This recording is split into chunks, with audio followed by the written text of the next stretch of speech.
પ્રભુ યેસુએ પોતાના ચેલાઓને કીધું કે અંગૂરોનો હકીકી વેલડો હું છું અને મારો બા માળી છે.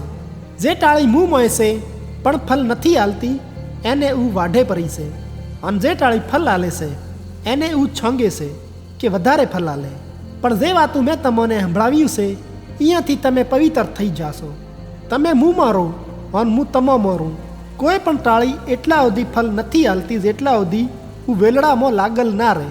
એવી રીતે તમે પણ ફલ નથી આલી કેતો જેટલા સુધી મુંમાં ના રહો. અંગૂરાનો વેલડો હું છું અને તમે ટાળ્યું છો. જે મુંમાં રહેશે અને હું એમાં રહું છું હું અલગ ફલ આલે છે. જેમ કે મુંથી અલગ થઈને તમે કોઈ પણ નથી કરી કેતો. જે કોઈ મુંમાં નથી રહેતું તો હું ટાળીના જેમ ફગાયું જાય છે. એવી ટાળીયું હુકાઈ જાય છે અને મને કિયોને ભેળિયું કરીને દેવતામાં લાખે પડ્યું છે અને હું બળી જાય છે. જે તમે મુંમાં રહો અને મારી વાતું તમોમાં રહે તો પછી જે ચાહો મોગો હું તમો હારું થઈ જશે.